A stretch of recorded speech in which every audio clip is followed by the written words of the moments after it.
Once upon a time, in 490 BCE, a great battle was about to unfold in ancient Greece. The Persians, led by King Xerxes I, sought to expand their empire and conquer the Greek city-states. Their previous defeat at the Battle of Marathon had not deterred them, and they now assembled an enormous army estimated to be around 180,000 troops. On the other side stood a small coalition of Greek city-states, determined to defend their homeland. The stage was set at the Pass of Thermopylae, a narrow coastal passage in northeast Greece. King Leonidas of Sparta, known for his bravery and military prowess, led the Greek forces. Despite their outnumbered status, the Greeks were ready to stand their ground and fight for their freedom. The news of the Persian preparations had reached Athens, and a visionary leader named Themistocles urged the city to build a formidable naval force. Athens, however, had only 50 triremes at the time. Themistocles proposed expanding the fleet to 200 triremes to counter the Persian threat, but faced opposition from the conservative faction led by Miltiades, who had achieved glory at the Battle of Marathon. In 489 BCE, Miltiades was sent with a fleet of 70 ships to confront the island city-states that had aided the Persians. While he successfully convinced some islands to rejoin the Greek cause, his attempt to besiege the island of Partos ended in defeat. Miltiades' failure led to his arrest and trial for treason, and although his death sentence was later reduced to a large fine, he ultimately succumbed to gangrene in prison.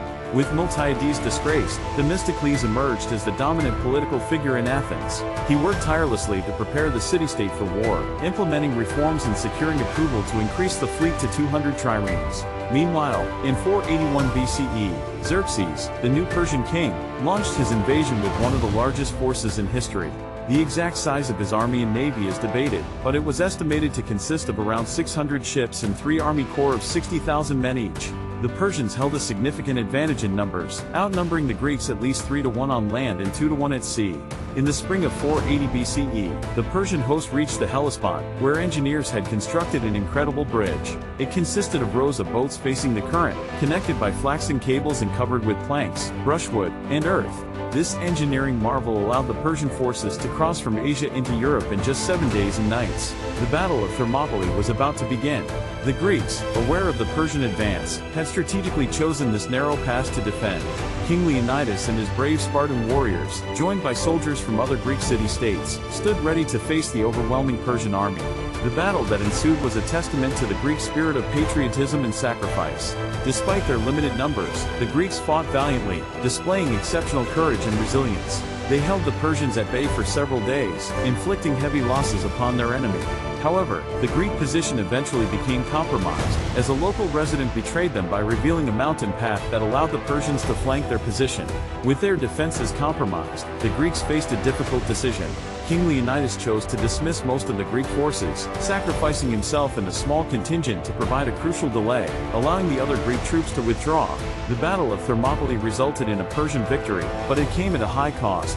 The Greeks had demonstrated their indomitable spirit and willingness to fight against overwhelming odds. This battle became a symbol of patriotism and courage, inspiring future generations to stand up for their homeland. While the Persian invasion continued, the Greeks would not be deterred. The ultimate fate of the Persian invasion would be decided in subsequent battles, and the Battle of Thermopylae would forever be remembered as a shining example of the Greek spirit and the power of unity against adversity. With the Persian invasion in full swing, the northern Greek city-states quickly fell under Persian control. Intimidated or enticed by bribes, these city-states surrendered, allowing their troops to join the forces of King Xerxes. Only Plataea and Thespiae in the north remained determined to resist.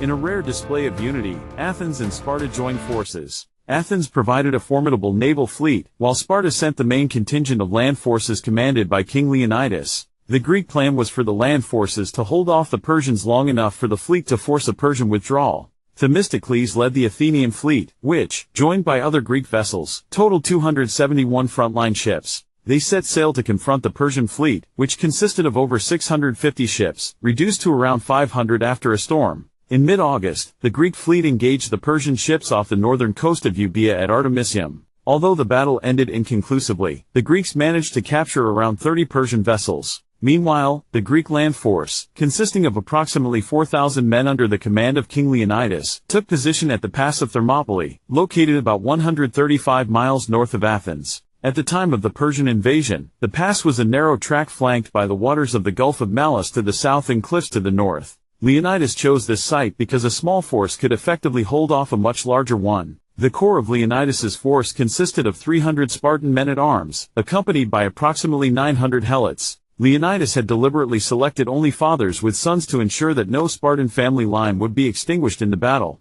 On the same day that the naval battle took place at Artemisium, Xerxes launched his first attack on the Greek defenders at Thermopylae. The Greeks initially fell back but managed to repel Xerxes' elite guards division, known as the 10,000 Immortals. Despite suffering heavy losses, the defenders held their ground, and the pass became filled with the bodies of Persian soldiers. Xerxes attempted another assault the following day, but the Greek defenders once again repelled the attack. The Battle of Thermopylae had begun, and the Greek forces showed tremendous resilience in the face of overwhelming odds. The outcome of this epic struggle would determine the fate of Greece in the course of history. Despite their valiant resistance, Leonidas and his troops were eventually overwhelmed, not by the bravery of the Persians, but by the treachery of a Greek named Ephialtes of Malice. On August 19, Ephialtes betrayed the Greeks and revealed a secret, indirect route over the mountains to Xerxes. Leading a Persian force through this path, Ephialtes routed a lightly defended Phocian outpost that Leonidas had stationed to block the route, thus turning the Greek position. Upon learning from deserters from Xerxes' army that they were about to be cut off, Leonidas made the difficult decision to allow the remaining Greek forces to withdraw. He realized that the allied Greeks lacked the heart and willingness to face the impending danger, but he himself could not retreat without dishonor. Knowing that staying meant glory and prosperity for Sparta, he commanded the retreat, but he and his Spartans remained steadfast. 700 Thespians and 300 Thebans refused to obey the order to withdraw and chose to stay with the Spartans. Over the tomb of the fallen Spartans, the most famous Greek epitaph was inscribed, "Go, stranger, and tell the Lacedaemonians, Spartans, we lie here in obedience to their laws." This battle, which is also believed to have claimed the lives of two younger brothers of Xerxes, had greater psychological significance than military impact. While some Greeks saw it as an excuse to align themselves with the Persians, others were inspired by the example set by the Spartans and were motivated to intensify their efforts in resisting the advancing Persian forces from Asia.